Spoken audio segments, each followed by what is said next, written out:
بسم اللہ الرحمن الرحیم الحمد للہ رب العالمین والصلاة والسلام علی رسولہ الکریم اما بعد۔ برادران ملت اسلامیہ اور عزیز بہنوں، سیرت مبارکہ کا یہ پروگرام آپ کی خدمت میں ہم مسلسل پیش کر رہے ہیں۔ حضور نبی کریم صلی اللہ تعالی علیہ وسلم جمعرات کے دن مکے سے چلے تھے۔ یہ یکم ربیع الاول کی تاریخ تھی۔ 3 دن جمعہ، ہفتہ، اتوار آپ غار ثور میں رہے اور پیر کے دن 5 ربیع الاول کو غار ثور سے باہر تشریف لائے اور مدینے کے لیے روانہ ہو گئے۔ حافظ عسقلانی نے اسی کو درست قرار دیا ہے۔ سیرت ابن ہشام میں ہے کہ ابو جہل ظالم ابو بکر رضی اللہ تعالی عنہ کے گھر پر آیا اور پوچھا، تیرا باپ کہاں ہے؟ حضرت اسماء نے فرمایا، مجھے نہیں معلوم۔ اس پر ابو جہل نے حضرت اسماء کے منہ پر ایک تھپڑ مارا۔ مدینے کے راستے میں کئی واقعات پیش آئے تھے۔ ان میں سے 2-3 واقعات زیادہ مشہور ہیں، وہ ہم یہاں پر آپ کی خدمت میں پیش کیے دیتے ہیں۔ ہم پہلے بھی عرض کر چکے ہیں کہ سیرت کی کتابیں جن میں یہ واقعات بیان کیے گئے ہیں، ہم نے ان کے حوالے دے دیے ہیں۔ اہل علم ان حوالوں کے ذریعے سے ان واقعات کا درجہ متعین کر سکتے ہیں۔ ہم تو صرف ناقل ہیں۔ واقعات کی صداقت کی ذمہ داری ان لوگوں پر ہے جنہوں نے اپنی کتابوں میں ان کو بیان کیا ہے۔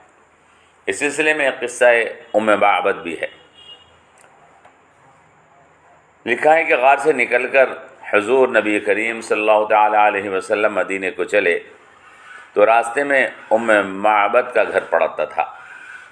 یہ ایک خیمہ نما گھر تھا۔ یہ خیمے کے باہر کے حصے میں بیٹھی ہوئی تھیں۔ نہایت شریف اور مہمان نواز عورت تھیں۔ حضور ان کے پاس رکے اور معلوم کیا کچھ گوشت وغیرہ موجود ہے، ہم خریدنا چاہتے ہیں، مگر انہوں نے عرض کیا کہ کچھ کھانے کی چیز موجود نہیں۔ حضور کی نظر بکری پر پڑی۔ معلوم کیا کہ یہ بکری یہاں کیسے ہے؟ ام معبد نے کہا کہ یہ بکری کمزور ہونے کی وجہ سے بکریوں کے گلے کے ساتھ چگنے نہیں جا سکی ہے۔ آپ نے پوچھا، اس میں کچھ دودھ ہے؟ ام معبد نے کہا کہ اس میں دودھ کہاں رکھا ہے؟ حضور نے کہا، مجھے اس کا دودھ دوہنے کی اجازت دو۔ انہوں نے کہا کہ تم چاہو تو دودھ دوہ لو۔ آپ نے بسم اللہ پڑھی اور تھنوں پر ہاتھ رکھا۔ تھن دودھ سے بھر گئے۔ آپ نے دودھ دوہا۔ اس سے ایک بڑا برتن جس سے 8 آدمی سیراب ہو سکتے تھے وہ بھر گیا۔ حضور اکرم نے پہلے ام معبد کو پلایا، اس کے بعد اپنے ساتھیوں ابو بکر، عامر ابن فہر اور عبداللہ ابن عریقت کو پلایا، اس کے بعد خود پیا۔ باقی دودھ ام معبد کو دے دیا اور پھر ان کے سامنے دین کی دعوت پیش کی، وہ اسلام لے آئیں۔ جب شام ہوئی تو ان کے شوہر ابو معبد واپس آئے، دیکھا کہ برتن میں دودھ رکھا ہے۔ پوچھا، یہ دودھ کہاں سے آیا؟ ام معبد بولی، آج یہاں ایک نہایت نیک مرد گزرے تھے، ان کی برکت سے ایسا ہوا۔ پھر پورا قصہ سنا دیا۔ وہ پہچان گئے کہ یہ نوجوان غالباً مکے کا وہی شخص ہے جس نے رسالت کا اعلان کیا ہے۔ یہ واقعہ اصابہ جلد اول، سیرت مصطفیٰ ادریس کاندلوی جلد اول، سیرت ابن ہشام جلد اول، البدایہ والنہایہ جلد 3 میں موجود ہے۔ دوسرا قصہ سراقہ ابن مالک کا ہے۔ جب قریش حضور اکرم کی تلاش سے مایوس ہو گئے اور انہوں نے سمجھ لیا کہ محمد صلی اللہ تعالی علیہ وسلم مکے سے باہر چلے گئے ہیں، تو انہوں نے اعلان کیا کہ جو شخص محمد اور ابو بکر کو قتل کرے گا یا پکڑ کر لائے گا، اس کو الگ الگ 100 اونٹ دیے جائیں گے۔ یہ روایت مستدرک کی ہے۔ سراقہ ابن مالک جو اپنے دوستوں کے ساتھ بیٹھا تھا، اس نے جب یہ اعلان سنا تو اس نے پوچھا کہ کسی کو معلوم ہے کسی نے بتایا کہ میں نے 3-4 لوگوں کو ساحل جاتے ہوئے دیکھا ہے، میرا خیال ہے کہ وہ محمد ہو سکتے ہیں۔ سراقہ نے سوچا کہ ہاں یہی ہیں، بس وہ چپکے سے نکل پڑا تاکہ پورا انعام اسی کو مل جائے، حتیٰ کہ حضور کے قریب پہنچ گیا۔ ابو بکر نے دیکھا تو پریشان ہوئے، کہنے لگے یا رسول اللہ، کوئی ہماری تلاش میں ہم تک پہنچ گیا ہے۔ حضور نے فرمایا کہ لا تحزن ان اللہ معنا، غم نہ کرو، اللہ ہمارے ساتھ ہے۔ پھر سراقہ کے لیے فرمایا کہ اللہم اسرعہ، اے اللہ اس کو گرا دے۔ یہ بخاری کے الفاظ ہیں۔ ایک دوسری روایت میں ہے، حضور نے فرمایا کہ اللہم اکفنا بما شئت، اے اللہ تو جو چاہے ہمارے لیے کر دے۔ یہ فتح الباری میں ہے۔ سراقہ زمین میں دھنس گیا، اس نے کہا کہ اے نیک لوگوں، میرے لیے دعا کر دو، اللہ کی قسم میں وعدہ کرتا ہوں جو لوگ میرے پیچھے آ رہے ہیں انہیں واپس لے جاؤں گا۔ آپ نے دعا فرما دی تو وہ ٹھیک ہو گیا۔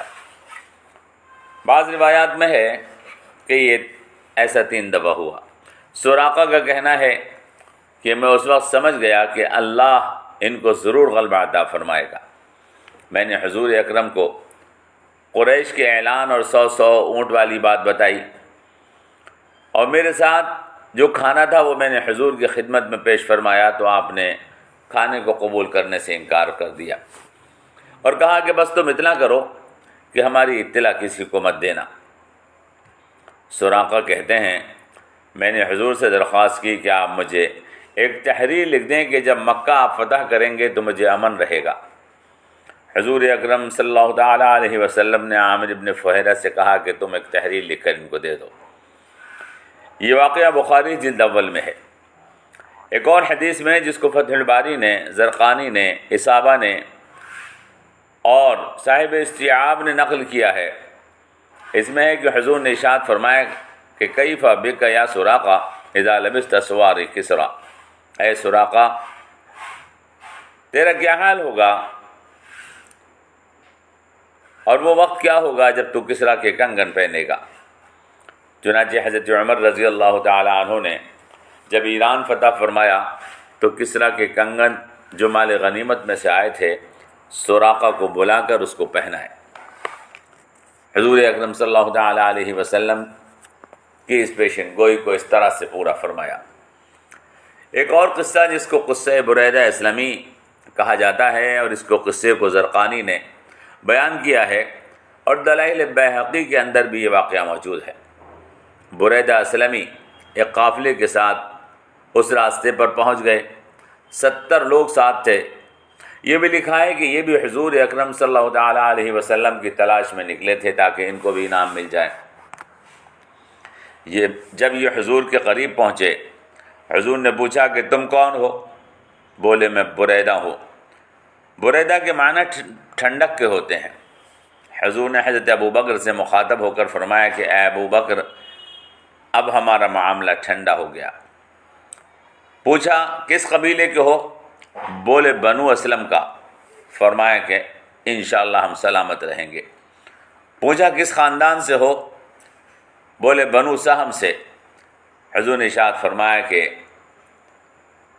تیرا حصہ نکلے گا۔ سہم حصے کو کہتے ہیں۔ بریدہ نے کہا کہ تم لوگ کون ہو؟ حضور نے فرمایا کہ محمد ابن عبداللہ، اللہ کا رسول ہوں۔ بریدہ بولے میں کلمہ پڑھنا چاہتا ہوں، اور پھر انہوں نے کلمہ پڑھا اشہد ان لا الہ الا اللہ واشہد ان محمدا عبدہ ورسولہ۔ اسلام لانے کے بعد بریدہ نے کہا ہم مدینے میں اس طرح سے داخل ہوں گے کہ ہمارے ہاتھ میں ایک جھنڈا ہوگا۔ حضور نے اپنا عمامہ جو پہنے ہوئے تھے ان کو دیا اور فرمایا کہ لو اس کا جھنڈا بنا لو اور ہمارے آگے آگے چلو۔ یہ واقعہ ابن عبد البر نے استیعاب میں نقل کیا ہے۔ اس طرح راستہ طے ہوا اور حضور نبی کریم صلی اللہ تعالیٰ علیہ وسلم مدینے سے 3 میل پہلے وادی قباء میں کلثوم ابن حدم کے مکان پر جا کر اترے اور آپ نے وہاں 4 دن قیام فرمایا۔ کلثوم ابن حدم کا خاندان قباء کا ایک معزز اور ممتاز خاندان تھا جو حضور نے اکرم صلی اللہ تعالیٰ علیہ وسلم کے میزبان بنے۔ محمد بن اسحاق کی ایک روایت میں ہے کہ جس روز حضور نبی کریم صلی اللہ تعالیٰ علیہ وسلم ہجرت فرما کر قباء میں رونق افروز ہوئے، وہ پیر کا دن تھا اور تاریخ 12 ربیع الاول اور 13 نبوی سن تھا۔ علماء سیرت کے نزدیک آپ مکہ مکرمہ سے بروز پنج شنبہ باہر تشریف لائے تھے۔ بعض لوگوں نے لکھا ہے کہ یہ یکم ربیع الاول کا دن تھا، لیکن بعض لوگوں نے لکھا ہے کہ یہ سفر المظفر کا دن تھا۔ 3 دن آپ غار ثور میں رہے اور یکم ربیع الاول بروز دوشنبہ یعنی پیر کے دن مدینہ منورہ کے لیے روانہ ہوئے اور ساحل کے راستے چل کر 8 ربیع الاول بروز دوشنبہ یعنی پیر کے دن آپ قباء میں پہنچے اور آپ نے وہاں پر قیام فرمایا۔ علامہ ابن حزم اور حافظ مغلطائی نے اسی بات کو صحیح قرار دیا ہے۔ امام زرقانی نے بھی اس بات کو اپنی کتاب میں لکھا ہے۔ اس طرح سے حضور نبی کریم صلی اللہ تعالیٰ علیہ وسلم کا یہ مبارک سفر جو اس ہجرت کا سفر کہلاتا ہے پورا ہو گیا۔ آپ نبی کریم صلی اللہ تعالیٰ علیہ وسلم مدینہ منورہ سے تقریباً 3 میل پہلے قباء کی وادی کے اندر جا کر ٹھہر گئے۔ انشاءاللہ اس سے آگے کے واقعات ہم آپ کی خدمت میں اگلے درس میں پیش کریں گے۔ آپ سے امید ہے کہ آپ جناب رسول اکرم صلی اللہ تعالیٰ علیہ وسلم کی سیرت مبارکہ کو نہ صرف یہ کہ آپ خود بھی